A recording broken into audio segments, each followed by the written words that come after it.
These are the leaders who shaped a nation, the presidents of the United States. From George Washington, the first to lead, to today's commander-in-chief, each left their mark on history. Through war and peace, progress and struggle, they carried the hopes of the nation. This is a tribute to all U.S. presidents who served the United States. And the words they left behind. George Washington, the first president of the United States.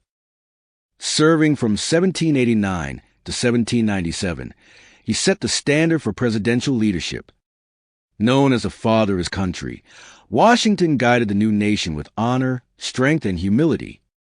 He led not with ambition, but with principle, and stepped down from power willingly, defining what true leadership means.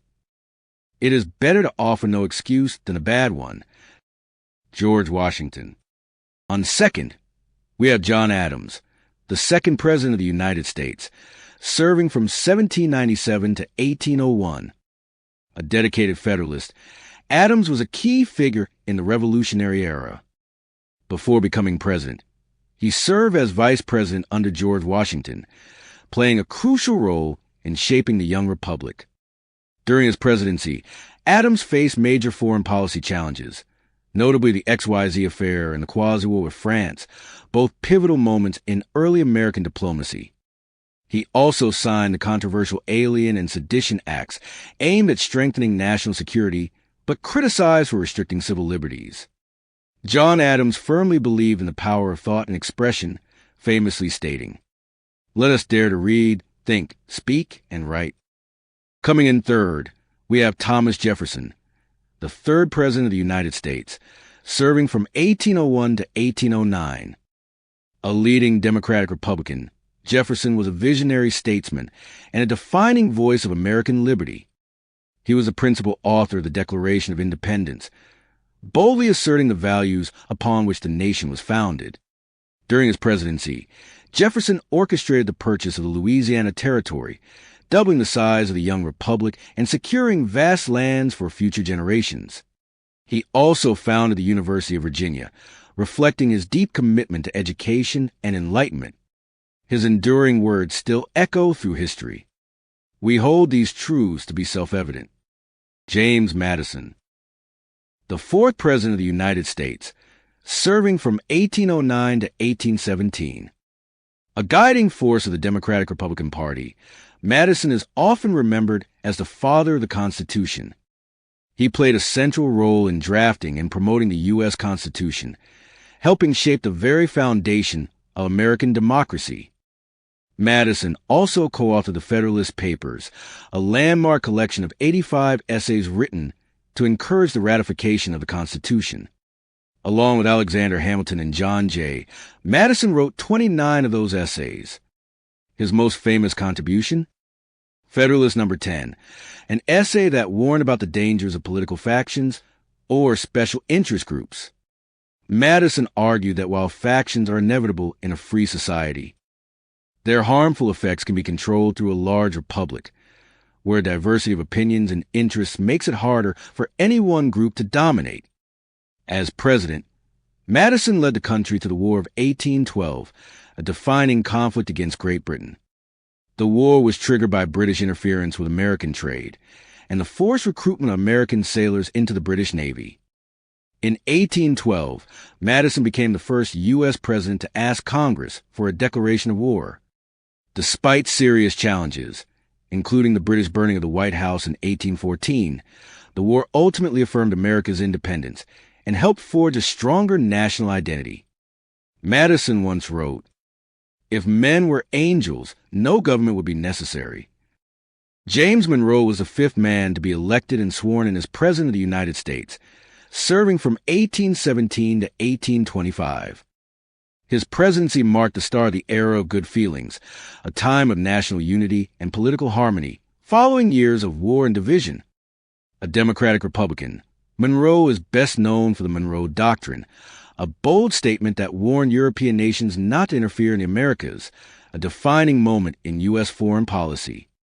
During his presidency, the U.S. peacefully acquired Florida from Spain, expanding national territory. He also oversaw the Missouri Compromise, a temporary solution to tensions between free and slave states.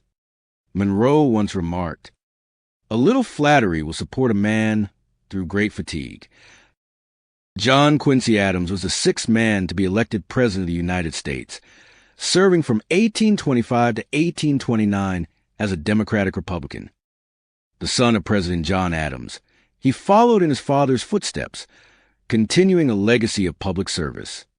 Before his presidency, Adams negotiated the Treaty of Ghent, helping end the War of 1812 and restore peace between the U.S. and Britain. After leaving the presidency, he made history again, returned to serve in the House of Representatives, where he became a fierce opponent of slavery. He once said, "Patience and perseverance have a magical effect before which difficulties disappear." Andrew Jackson, the seventh President of the United States, served from 1829 to 1837. A member of the Democratic Party, Jackson was a National War hero after leading American forces to victory in the Battle of New Orleans during the War of 1812. As president, he dismantled the Second Bank of the United States and signed the controversial Indian Removal Act, which forced Native American tribes off their lands. His leadership defined what became known as the Jacksonian era, an age of expanded democracy for white men, but also of deepening injustices. Jackson is often remembered for his bold and uncompromising style, summed up in his famous quote, "One man with courage makes a majority." Martin Van Buren, the eighth President of the United States, served from 1837 to 1841. A key figure in the Democratic Party, Van Buren faced significant challenges during his presidency. He struggled with foreign policy tensions involving Britain and Mexico, and his term was overshadowed by the economic depression of the late 1830s, known as the Panic of 1837. Van Buren also opposed the annexation of Texas, a controversial issue at the time. Despite his troubles in office, he is remembered for his strong political skills and organizational leadership. As he once said, "It is easier to do a job right than to explain why you didn't." William Henry Harrison, the ninth President of the United States, served in 1841. A member of the Whig Party, Harrison was a celebrated military hero from the War of 1812. Despite his popularity, he holds the record as the shortest-serving president in American history. Just 1 month after taking office, Harrison died from illness, making his presidency the briefest ever. His campaign used the slogan, "Give him a barrel of hard cider and settle the tariff," capturing his image as a man of the people. Though his time in office was short, it marked a significant moment in presidential history. John Tyler, 10th President of the United States, serving from 1841 to 1845. A member of the Whig Party, Tyler made history as the first vice president to ascend to presidency upon the death of a sitting president. But his independence came at a cost. He was expelled from his own party while still in office. During his term, Tyler oversaw the annexation of Texas, setting the stage for westward expansion. Known for his resolute stance, he once declared, "I can never consent to be dictated to." This was the Tyler administration, a presidency marked by principle and controversy. This is it then. In today's video, we talk about the first 10 presidents of the United States. From Washington to Tyler, we've covered the early foundations of American leadership. In the next part, we'll dive into the next 10 U.S. presidents. So stay tuned and don't forget to subscribe to support the channel. And hey, if you spotted any mistakes or felt something was off, feel free to drop a comment. We're all here to learn, no big deal. See you in the next one.